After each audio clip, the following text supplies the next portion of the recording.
Bom, moçada, dando continuidade aí ao estudo da reta, no segundo tópico vou apresentar a você a equação reduzida da reta. Existem basicamente duas maneiras de eu fazer esta análise, tá legal? E eu vou montar as duas aqui para vocês de forma bem prática, tá? Então aqui no plano cartesiano nós temos a nossa reta R, e esta reta R ela contém apenas o ponto A, de coordenadas x de A e y A. Enquanto que no tópico anterior nós deduzimos a equação de uma reta que passa por dois pontos, nesse momento, para nós obtermos a equação reduzida, nós vamos determinar a equação da reta que passa por um ponto e também nós vamos calcular esta equação reduzida em função de alfa. Quem é alfa? Alfa é o ângulo de inclinação da reta com o eixo horizontal. Perfeito, galera? E qual é o artifício que nós vamos usar? O mesmo da questão anterior. Vamos usar um ponto genérico, este ponto P, de coordenadas x e y, que passa pela reta, tá? Como eu disse no vídeo anterior, esse é um procedimento aí usual para nós encontrarmos as equações da reta. Então aqui eu tenho um ponto genérico que pertence, né, melhor dizendo, à reta R. E esse ponto genérico ele tem coordenadas x e y. Tá legal? Então como é que a gente determina a equação de uma reta que passa por um ponto e é dado aí a inclinação que a reta faz com a horizontal? Então vem comigo.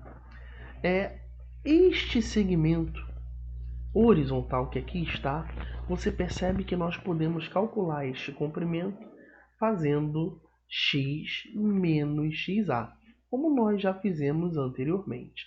Vamos transportar este segmento para esta posição e aqui eu já vou escrever que este segmento ele possui medida x menos xa. Aplicando esta mesma ideia, nós temos a medida deste comprimento vertical, que é y menos ya.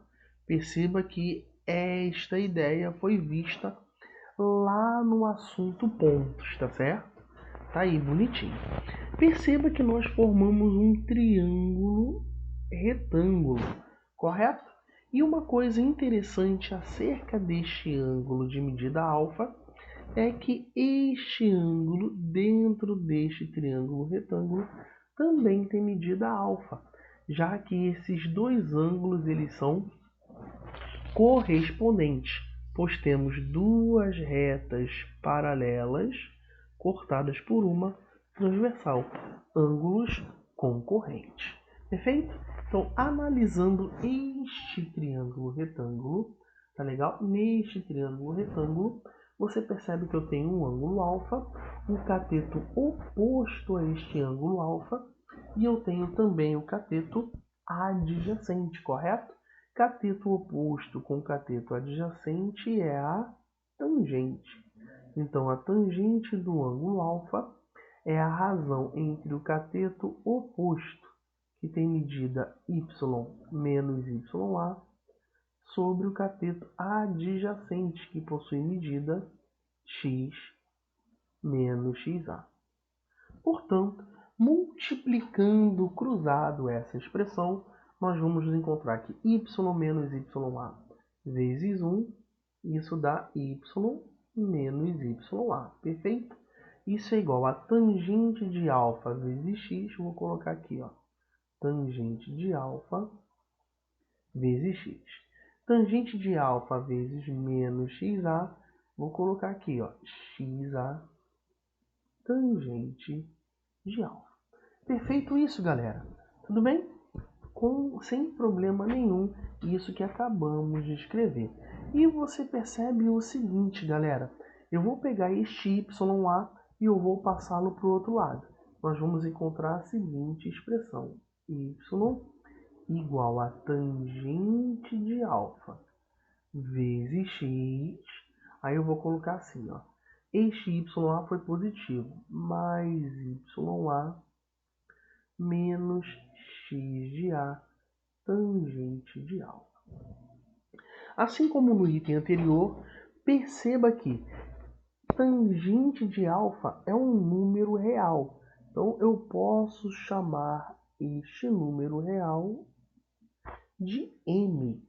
E você percebe também que YA, x de A e tangente de alfa, pelo fato de serem números reais, a operação entre eles nos vai dar também um número real. Tudo bem, moçada? Vou chamar este número de n. E aqui você tem a estrutura que representa a equação reduzida, moçada, da reta. Tá legal? Então está aqui a estrutura responsável pela equação reduzida da reta. Perfeito? Então aqui nós temos a equação, vou colocar aqui maneiro, ó, equação reduzida da reta. Muito importante a análise dessas duas expressões que nós determinamos, uma no primeiro tópico e agora esta do segundo tópico. E m e n são valores notáveis que você já deve ter estudado. Este m nós damos o nome carinhoso de coeficiente angular, tá legal? E este m, ele é obtido como a tangente do ângulo de inclinação. Você viu isso lá no assunto função do primeiro grau. Então, por esse motivo, eu não vou dar muita ênfase a esse resultado. E o n, galera, é o coeficiente linear. Legal? Então, para que você obtenha o coeficiente angular e o coeficiente linear, você precisa escrever a equação reduzida da reta. Perfeito, galera? Tudo bem isso daqui? Essa é uma maneira de você obter a equação reduzida da reta. Uma outra maneira que você tem para você obter esse mesmo formato é você usar o resultado anterior. É você usar a equação geral. Então, vou escrever isso aqui bonitinho para você. Ó. Então, da equação geral, vamos da equação geral, que é o mais usual, nós termos a geral e escrevermos a equação reduzida. Isso que na prática nós costumamos fazer. Tá legal? Então, aqui nós temos ax mais by mais c. Isso é igual a zero. Perfeito? Vamos isolar a variável y. Então, nós temos que by é igual a menos ax menos c. Passando esses dois termos que estão positivos para o outro lado negativo. E como o b está multiplicando, eu posso passá-lo para o outro lado dividindo. Então, nós vamos encontrar que y é menos a sobre b x menos c sobre a. Correto? E aí você percebe claramente que a este termo que aqui está, isto é um número. Nós podemos chamá-lo de m. E esta fração nós podemos chamar de n. E aí você obtém esta mesma equação. Deixa eu colocar aqui para ficar bonito. Y mx mais n. Perfeito? Você já sabe que m é o coeficiente angular, tá legal? E n é o coeficiente linear. Perceba que nesta primeira equação, o nosso m ele está associado à tangente do ângulo de inclinação, tá certo? E este m ele também está relacionado com os coeficientes a e b, correto? Da equação geral. Então aqui você tem explicitado duas maneiras de encontrar o coeficiente angular da reta. Tá legal? Você pode calcular a tangente do ângulo de inclinação ou pode efetuar esta divisão de menos A sobre B, onde A e B são os coeficientes de x e y da equação geral. Tudo bem isso daqui, galera? E eu quero escrever aqui 3 gráficos e para finalizar esse vídeo quanto ao estudo prévio do coeficiente angular. Tá legal? Então eu vou fazer isso daqui rapidamente, tá legal? Vou colocar aqui 3 gráficos bonitinho para você e vamos analisar aqui o coeficiente angular de cada um deles. Tá legal? Então aqui, ó, eixo x e eixo y. Aqui eu vou traçar uma reta, a nossa reta R, aqui a nossa reta R, e o ângulo de inclinação que esta reta faz com a horizontal é este ângulo alfa. Tudo bem, galera? Então eu vou escrever aqui para você, ó, acho que eu tenho espaço aqui, ó. Nós sabemos que este coeficiente angular está associado com a tangente do ângulo de inclinação. Tá legal? Você percebe que este ângulo de inclinação, deixa eu até colocar ele aqui de uma forma melhor, ó. Este ângulo de inclinação, esse ângulo, ele é agudo. Percebe que por construção, este é um ângulo agudo, correto? Então, você já tem que a tangente de um ângulo agudo, ela é positiva. Tá legal? Então, galera, tá aqui a primeira ideia. Quando você tem uma reta desse estilo, com essa estrutura, com essa representação, você já sabe que este ângulo é agudo, então a tangente ela é positiva. Mas nós temos uma outra possibilidade que eu vou expressar aqui para você, tudo bem? Então aqui nós temos o eixo, os eixos, melhor dizendo, né? X e Y. Agora está aqui a nossa reta R representada desta maneira. Anderson, como é que eu represento o ângulo de inclinação que essa reta faz com a horizontal? Isso é muito importante, galera. A maioria dos alunos vão responder que este é o ângulo de inclinação que a reta faz com a horizontal. E isto está errado, tá legal? Há uma convenção a ser adotada quanto à obtenção da inclinação da reta com a horizontal.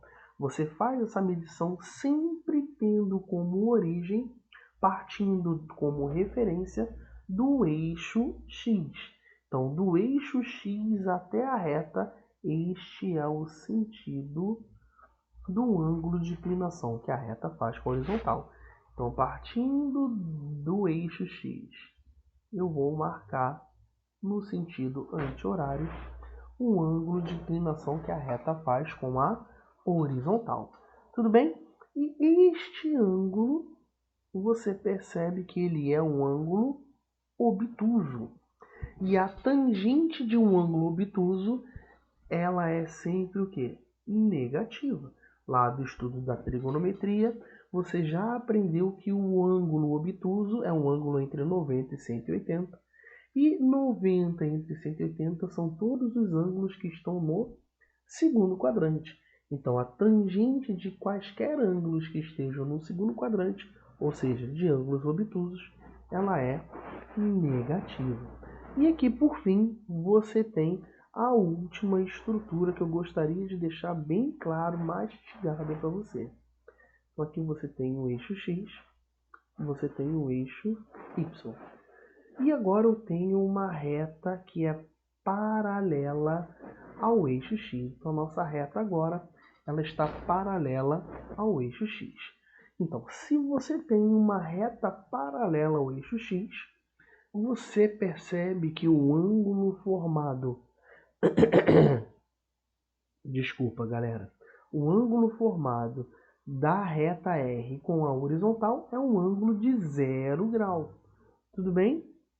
Beleza? E você já sabe que a tangente de 0 grau, ela é 0. Então aqui você tem uma ideia muito importante acerca do coeficiente angular. Anderson, e a reta vertical? Galera, a reta vertical, você tem a inclinação da reta R com a horizontal sendo 90 graus. Vou fazer um esboço aqui e eu vou apagá-la. Reta vertical, está aqui o eixo X, está aqui o eixo Y, a reta vertical, você percebe que forma um ângulo de 90 graus com o eixo X. E lá na trigonometria você aprendeu que não existe a tangente de 90 graus. Portanto, você não tem coeficiente angular associado à reta vertical. Muitas informações nesse vídeo. Eu veja esse vídeo novamente. Tá legal, galera? E qualquer dúvida que você tenha, é só procurar o tio que ele vai tirar aí da melhor maneira. Como é que a gente vai aplicar isso na prática? Na hora das questões nós vamos aplicar. Tá legal?